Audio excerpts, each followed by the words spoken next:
Hi hello sweeties, welcome to my story world.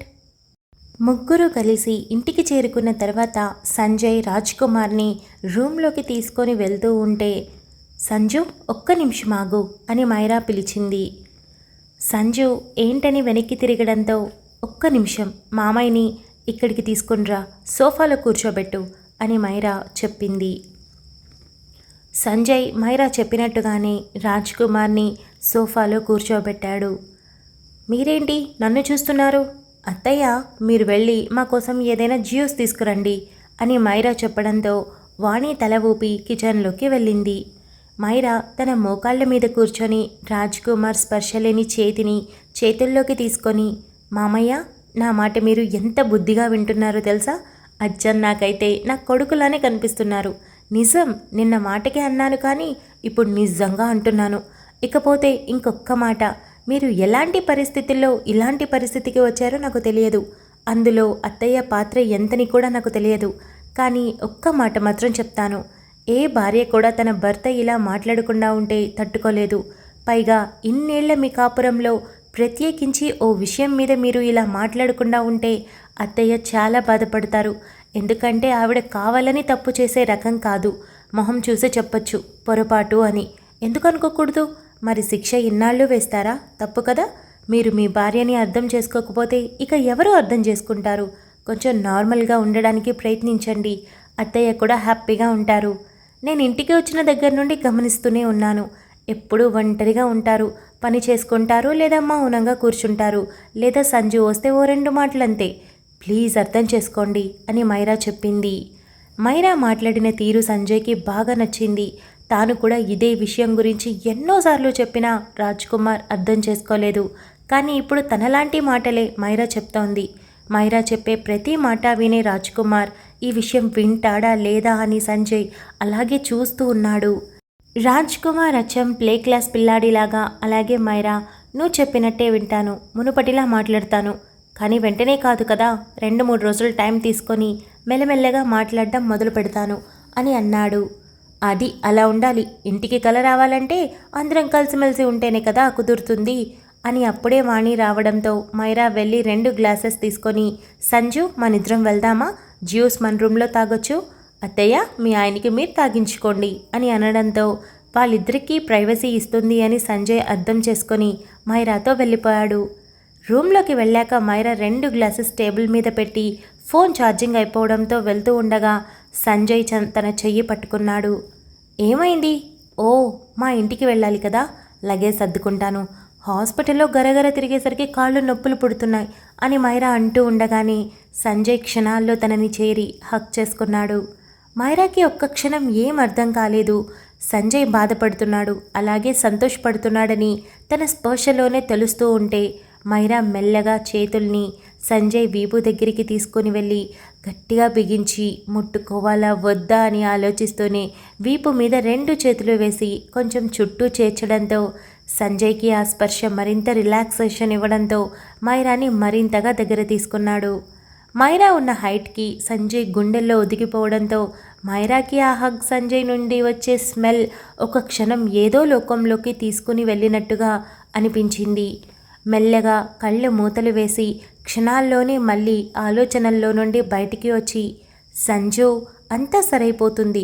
ఇల్లు ముందు ఎంత సరదాగా ఉండేదో నాకు తెలియదు, కానీ ఇప్పుడంతా నార్మల్గా ఉంచడానికి ట్రై చేస్తాను అని చెప్పింది. సంజయ్ అలానే పట్టుకొని, ఐ నో మైరా, అసలు నువ్వు నాన్నతో ఏం మాట్లాడావో నాకు తెలియదు. ఏం చెప్తే నాన్న నీ మాట వింటున్నారో తెలియదు. కానీ నాన్న దగ్గర నుండి ఏవైతే నేను, అమ్మ కోరుకున్నామో అవి నువ్వు 2 రోజుల్లోనే చేసేసావు. అసలు ఇప్పుడు ఈ క్షణం నేను ఎంత హ్యాపీగా ఉన్నానో నీకు చెప్పలేకపోతున్నాను అని అన్నాడు. మైరా చిన్న నవ్వుతో, అర్థమవుతుంది, ఎమోషనల్ అవ్వకు, వీక్ అయిపోతావు అని వీపు మీద అలానే చేయి వేసి నిమిరింది. సంజయ్ అని అలానే కళ్ళు మూసుకొని అన్నాడు. నిమిషమైనా 2 నిమిషాలైనా సంజయ్ వదలకపోవడంతో, సంజు అని మైరా చిన్నగా రాగం తీసింది.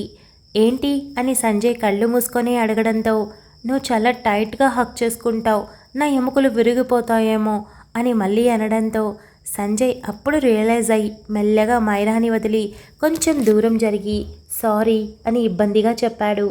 It's okay, it's just a friendly hug, I know, okay అని మైరా అనింది.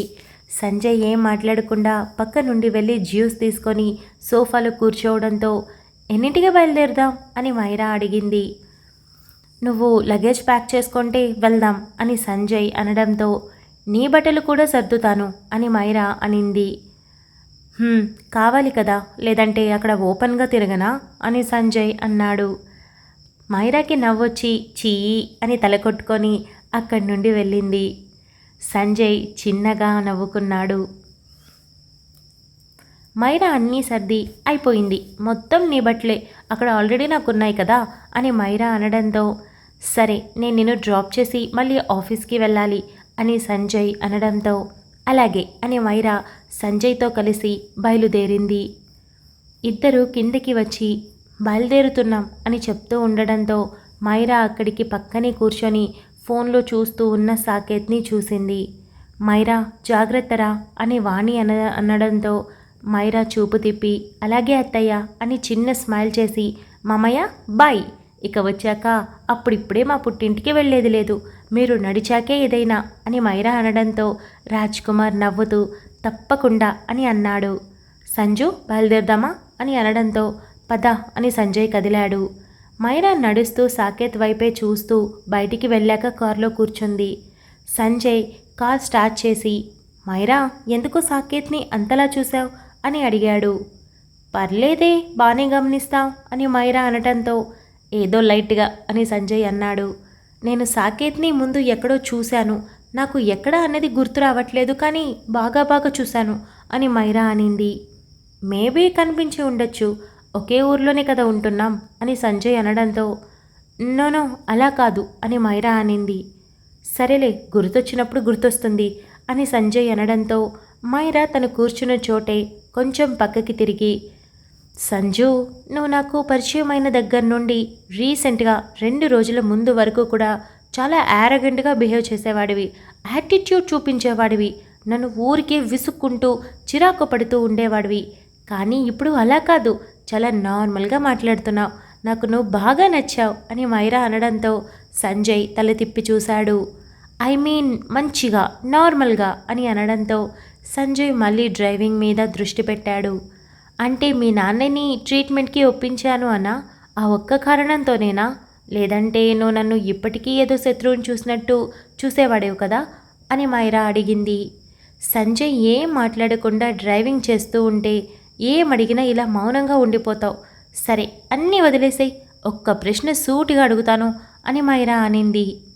ఏంటి అని సంజయ్ అనడంతో ఒక్క అమ్మాయిని నువ్వు ప్రేమించలేదు, పెళ్లి చేసుకోవాలి అని మాత్రం అనుకున్నావు, ఫ్యూచర్లో కలిసి కూడా ఉండాలి అనుకోవట్లేదు, అలా అని విడాకులు ఇవ్వాలి అని కూడా చూడటం లేదు, ఇలా ఒక అమ్మాయిని తను ఎంతో హ్యాపీగా ఉండాల్సిన ఫ్యూచర్ని లాగేసుకొని బంధించేసి నీ దగ్గర పెట్టుకోవడం ఎంతవరకు కరెక్ట్ అని మైరా అడిగింది.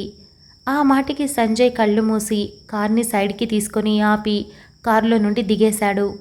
బయట నిలబడుకొని కొన్ని నిమిషాలు సైలెంట్గా ఉండిపోయాడు. సంజయ్ని కారులో నుండి చూసిన మైరా హర్ట్ చేసేలా మాట్లాడానా, కానీ నిజమేగా నేను మాట్లాడింది, అదే నాన్న చూసిన సంబంధం, పెళ్లి చేసుకొని ఉంటే ఈ పాటికి నేను వికాస్తో హ్యాపీగా కాపురం చేసుకుంటూ హ్యాపీగా ఉండేదాన్ని, కానీ ఇప్పుడు అలా కాదు, ఇద్దరం పేరుకే భార్యాభర్తలం, కలిసి సుఖాలు పక్కన పెడితే సంతోషాలు కూడా పంచుకోలేకపోతున్నాం, బాధలు పంచుకోలేకపోతున్నాం, ఒక రూమ్లో మొహమాటంగా ఉంటున్నాం, ఇదంతా ఎంత ఇబ్బంది, అటు నా లైఫ్ స్పాయిల్ అయిపోయింది, తన లైఫ్ కూడా అలాగే చేసుకుంటూ ఉన్నాడు, ఎందుకు అని మైరా అనుకుంది. 10 నిమిషాలైనా సంజయ్ రాకపోవడంతో మైరా కార్ దిగి బయలుదేరదామా అని అడిగింది. సంజయ్ కారులో కూర్చోవడంతో మైరా కూడా కూర్చోగా తిరిగి ఇంటి దగ్గరికి తీసుకొని వెళ్ళి డ్రాప్ చేసి నేను ఆఫీస్కి వెళ్తున్నాను అని సంజయ్ అన్నాడు. ఇంట్లో వరకు రావచ్చు కదా, ఇలా రాకుండా వెళ్ళిపోతే బాగోదు అని మైరా అనింది. ఈ టైంలో ఎలాగో ఎవరు ఇంట్లో ఉండరు కదా, నేను వచ్చేసరికి అందరూ వచ్చి ఉంటారుగా, అప్పుడొస్తాను అని సంజయ్ అనడంతో ఒక్క నిమిషం అని మైరా ఆపి చూడు, నువ్వు 3 రోజులు ఇక్కడ ఉండబోతున్నావు నాతో పాటుగా, వీళ్ళందరి దృష్టిలో మనం భార్యాభర్తలం, పేరుకు మాత్రమే కాదు అని చెప్పి, ఇంకొకటి నువ్వు నేను చాలా హ్యాపీగా ఉంటున్నామని నేను అందరికీ చెప్పేశాను, అందుకే కొంచెం నువ్వు అని మైరా అంటూ ఉంటే, ఐ అండర్స్టాండ్, ఎలా ఉండాలో నాకు తెలుసు అని సంజయ్ అన్నాడు. సంజు ఏం మాట్లాడకుండా కార్ స్టార్ట్ చేసి వెళ్ళిపోయాడు. మైరా చాలా హుషారుగా లోపలికి వెళ్తూ తల మీద చెయ్యి పెట్టుకొని, అయ్యయ్యో లగేజ్ మొత్తం కార్లోనే ఉంది అని అనుకొని, అయితే ఏంటి, ఎలాగో నైట్కి వచ్చేస్తాడుగా అని హుషారుగా లోపలికి వెళ్ళి నీలు నీలు అని అరిచింది. మధ్యాహ్నం దాటడంతో కాస్త నడుము వాలుద్దామని పడుకొని ఉన్న నీలవేణి మైరా గొంతు వినగానే హుషారుగా లేచి హాల్లోకి రావడంతో మైరా పరిగెత్తుకుంటూ వెళ్ళి నీలు అంటూ హగ్ చేసుకొని అటు ఇటు ఊపేసింది. డాన్, ఎలా ఉన్నావు బంగారం? అసలు ఎంత దిగులుగా ఉండిందో, ఎప్పుడెప్పుడు వస్తావా అని అనుకుంటూ ఉన్నాను, వచ్చేసావు. నేనైతే పొద్దున్నే వస్తావేమో అనుకున్నా, నాకు సార్ చెప్పారు ఈరోజు మీరు వస్తున్నారని అంటూనే నవ్వడం ఆపి, మీ ఆయన ఎక్కడా అని అడిగింది. నన్ను డ్రాప్ చేసి ఆఫీస్కి వెళ్ళాడు. ఈరోజు మామయ్య గారిని హాస్పిటల్కి తీసుకొని వెళ్ళాం, ఆఫీస్కి వెళ్ళలేదన్నమాట, అందుకే ఇప్పుడు వెళ్ళాడు, నైట్కి వచ్చేస్తాడులే మా ఆయన అని చెప్పడంతో, సరే సరే ముందు నువ్వు వెళ్ళి హాల్లో కూర్చో, నేను నీకోసం చాలా చాలా చేశాను, అన్నీ పెట్టుకొచ్చేస్తా అని హడావిడిగా నీలు కిచెన్లోకి వెళ్ళింది. ఆ తర్వాత ఇద్దరూ చాలా సరదాగా గడిపారు. సాయంత్రం కాలేజ్ అవ్వడంతో రిషి ఆఫీస్ నుండి స్టార్ట్ అయి మాధురిని తీసుకొని ఇంటికి వచ్చి గడప దాటి లోపల కాలు పెడుతూ ఉండగానే డోర్ వెనుక నిలబడుకున్న మైరా బౌ అని అరిచింది. మాధురి డాన్ అంటూ దగ్గరికి వస్తూ ఉండగానే మైరా మధ్యలో ఆపి దూరి వెళ్ళి రిషిని గట్టిగా హక్ చేసుకొని ఎలా ఉన్నావురా అని అడిగింది. మాధురి నవ్వి నీలవేణి వైపు చూసి, ఎంతైనా నాకన్నా నీకు నీ బెస్ట్ ఫ్రెండ్ అంటేనే ఇష్టం కదా అని అనడంతో, మరి అంతే కదా అని మైరా అనడంతో రిషి తన తల మీద చేయి వేసి ఎలా ఉన్నావు డాన్ అని ప్రేమగా అడిగాడు. సూపర్ సూపర్ అని మాధురిని హక్ చేసుకొని 3 రోజులు మకాం పెట్టేస్తున్నా అని అనింది. తెలుసు, డాడీ చెప్పాడు, ఈరోజు యాక్చువల్గా ఇంట్లో ఉండిపోదాం అనుకున్నా, కానీ నీకు తెలుసు కదా ఎగ్జామ్స్ దగ్గర పడుతున్నాయి, అందుకే కొంచెం బిజీ, లేదంటే అసలు వెళ్ళేదాన్నే కాదు అని మాధురి అనింది. నలుగురు కూర్చొని సరదాగా మాట్లాడుకుంటూ గడుపుతూ ఉండగా తెలియకుండానే టైం 8 గంటలు అవ్వడంతో మైరా ఫ్రెష్ అవ్వడానికి అని వెళ్ళింది. అలాగే అందరూ కూడా. మైరా తన రూమ్లోకి వెళ్ళి చాలా నీట్గా సర్దిపెట్టి ఉండటంతో Neelu I love you so much రా అని అనుకొని తన నైట్ డ్రెస్ తీసి, వద్దులే అసలే కొత్తగా పెళ్ళయింది, మేమిద్దరం చాలా బాగున్నాం అనుకుంటున్నారు, కాబట్టి నేను మా ఆయన కోసమే రెడీ అయినట్టు ఉండాలి అన్నమాట అని చీర తీసి రెడీ అయి హాల్లోకి వెళ్ళింది. నీలవేణి మైరాని చూసి చూడ చక్కగా ఉన్నావు అని అనడంతో మాధురి నవ్వుతూ ఏంటి చీర కట్టావు అని అడిగింది. ఓహో, మీ ఇద్దరు ఇంకా దగ్గర అవ్వలేదు కదా, ఇది ఒకందుకు మంచిదేలే అని అనుకొని, అంటే మా ఆయనకి నన్ను చీరల్లో చూడడం ఇష్టమక్క, అందుకే కట్టుకున్నా, మరి నువ్వు కట్టుకోవడం లేదా అని అడిగింది. మాధురి నవ్వుని కాస్త తగ్గించి, అంటే నార్మల్గానే ఉంటున్నా అని అనింది. అంతలో కార్ సౌండ్ విని అక్క డాడీ వచ్చినట్టున్నాడు అని సంతోషం పట్టలేక అక్కడి నుండి పరిగెత్తుకుంటూ వెళ్ళేసరికి గుమ్మం దగ్గర సంజయ్ ఎదురు రావడంతో తనకి తట్టుకొని గట్టిగా తల తగిలి వెనక్కి పడబోయింది. ఏయ్ అంటూ సంజయ్ మైరా చెయ్యి పట్టుకొని వెనక్కి పడబోతున్న మైరాని బలంగా దగ్గర లాగడంతో సంజయ్కి తగిలి వెనక్కి వెళ్ళినంత ఫోర్సుగానే తిరిగి వచ్చి సంజయ్ మీద పడడంతో ఒక్కసారిగా అంత బరువు పడేసరికి సంజయ్ కొంచెమంత వెనక్కి వంగి మైరా చుట్టూ చెయ్యి వేసి పట్టుకొని స్ట్రైట్గా నిలబడి ఎందుకు అంత తొందర అని అన్నాడు. మైరా అప్పటికే భయంతో గట్టిగా కళ్ళు మూసుకొని ఉండటంతో మైరా ఏం కాలేదు అని సంజయ్ అన్నాడు. సంజయ్ వైపు చూసి అప్పుడు బలంగా ఊపిరి పీల్చుకొని భయం వేసింది అని కనుబొమ్మలు ముడిచి అనింది. అప్పటికే అక్కడ మాధురి ఉండటంతో సంజయ్ నవ్వుతూ నువ్వు పడుతుంటే పడనిస్తానా ఏంటి, నేను లేనా అని తన ముక్కు చిన్నగా గిల్లడంతో ఈసారి మరింత ఆశ్చర్యంగా సంజయ్ వైపు చూసి రెప్పలు రెప్పరెప్పలాడించింది. ఏంటి అలా చూస్తున్నావు, రోజు కన్నా ఈరోజు బాగుంది ఇలా ఎదురు రావడం అని అంటూ ముందుకు నడిపించడంతో మైరా బాడీని తిప్పిన ఫేస్ మాత్రం సంజయ్ వైపే పెట్టి షాకింగ్గా చూస్తూ ఉంది. ఇక్కడ కాదు అక్కడ చూడు మీ అక్క చూస్తోంది అని సంజయ్ చిన్నగా తన ముక్కు రబ్ చేసుకుంటూ అనడంతో మైరా అప్పుడు స్పృహలోకి వచ్చి ఓహో అదా సంగతి అని అనుకుని హాయిగా నవ్వుతూ సంజు అని చిన్నగా నవ్వేసింది. బాగున్నారా అని మాధురి అడగడంతో సంజయ్ మైరాని వదిలి చాలా మరి మీరు అని అనేంతలో రిషి కూడా రూమ్లో నుండి వస్తూ కనిపించాడు. బాగున్నాను అని మాధురి చెప్తూ ఉండగానే రిషి వచ్చి హాయ్ సార్ బాగున్నారా అని అడిగాడు. సంజయ్ రిషి హ్యాండ్కి తన చేయిని అందించి సార్ ఎక్కర్లేదు, ఇప్పుడు మనం రిలేటివ్స్ ఒక ఇంటి అల్లుళ్ళం, so you can call me Sanju అని అన్నాడు. రిషి అలాగే చూడడంతో ఇబ్బంది పడకు అలవాటైపోతుంది అని సంజయ్ అన్నాడు. రిషి చెప్తున్నాడు కదా సంజు అని పిలు, సంజయ్ సార్ అని కన్నా సంజు అంటే ఎంత ముద్దుగా ఉంది చెప్పు అని వెళ్ళి రిషి పక్కన నిలబడి అనటంతో సంజయ్ మైరా వైపు చూశాడు. రిషి చిన్నగా తల ఊపడంతో మై క్యూటీపై అని రిషి బుగ్గలాగి చేత్తోనే ముద్దు పెట్టుకొని బంగారు కొండవిరా నువ్వు అని అనింది. సంజయ్ అలాగే చూస్తూ ఉండడంతో మైరా నవ్వుతూ సంజయ్ వైపు చూసి ఏంటి అని అడిగింది. మీ ఇద్దరు చాలా మంచి ఫ్రెండ్స్ కదా అని సంజయ్ అన్నాడు. Thank you so much for listening guys. Update నచ్చినట్టయితే లైక్ చేయండి, షేర్ చేయండి, కమెంట్ చేయండి, అలానే సబ్స్క్రైబ్ చేసుకోండి. వచ్చేసాను ముచ్చట్లకి. ఈ అప్డేట్ ఎలా అనిపించింది? సంజయ్ మైరా పుట్టింటికి వచ్చేసారు. యాక్చువల్లీ ఒక 3 అప్డేట్స్ ముందనుకుంటా మైరా పెళ్ళయ్యాక వాళ్ళ పుట్టింటికే వెళ్ళలేదు అని అడిగారు. వెళ్తుంది అంటే ప్రతిదీ వస్తుంది, అన్నీ ఒకే అప్డేట్లో ఇరికించలేం కదా. సో అదన్నమాట ముచ్చట. మొత్తానికైతే మైరా సంజయ్ని తీసుకొని రావడమే కాకుండా ఇక్కడ అందరి ముందు బిహేవ్ చేయమంది. ఎలానో తెలుసు కదా, భార్యాభర్తల్లాగా, అది కూడా క్లోజ్గా ఉన్నట్టుగా. సో సంజయ్ ఆ ఆటని మొదలు పెట్టేశాడు. అది ఎంత పీక్స్కి వెళ్తుందో మనం చూద్దాం. అలానే సంజయ్ మాధురికి రిషికి మధ్య దూరాన్ని మైరా కరిగిస్తుందా లేదంటే వీళ్ళ మధ్య ఉన్న బంధాన్ని బలపరుచుకుంటుందా అన్నది మనం వేచి చూడాల్సి ఉంటుంది. సో అదన్నమాట విషయం. ఇక లాస్ట్ అప్డేట్ కమెంట్ సంగతి చూస్తే సుబ్బు అండ్ అనన్య మధ్య కాన్వర్జేషన్ సుబ్బు అండ్ అమృత మధ్య కాన్వర్జేషన్ చాలా చాలా బాగుంది అన్నారు. అఫ్ కోర్స్ ఒకరినొకరు చాలా ఈజీగా అర్థం చేసుకున్నారు. అది కూడా రియాలిటీ ఏంటి అనేది తెలుసు కాబట్టి, కళ్ళ ముందు కనిపిస్తుంది కాబట్టి. అమృత కూడా చేంజ్ అవ్వడానికంటే ఒక అమ్మాయి మనసు అంత ఈజీగా మారేది కాదు.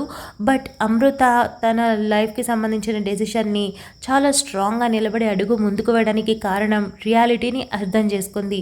ఒక పనికి మాలిన వాడి కోసం ఆలోచించే మైండ్ని పాడు చేసుకొని ఏడ్చి అవతల వైపు ఉన్న మనిషిని కుటుంబాన్ని బాధ పెట్టడం ఇష్టం లేక అడుగు ముందుకు వేసి సుభాష్ని యాక్సెప్ట్ చేసి కుటుంబాన్ని మొత్తం హ్యాపీ చేసి తాను కూడా హ్యాపీగా ఫీల్ అయ్యేలా తనని తాను చూసుకుంది. సో బిగ్గెస్ట్ ఛాలెంజ్ అనమాట. బట్ చాలా ఈజీగా తీసుకుంది, చాలా స్ట్రాంగ్గా నిలబడింది. సో ఏ అమ్మాయి అయినా ఎలాంటి సిచ్యువేషన్స్లో అయినా అంతే స్ట్రాంగ్గా ఉండాలి.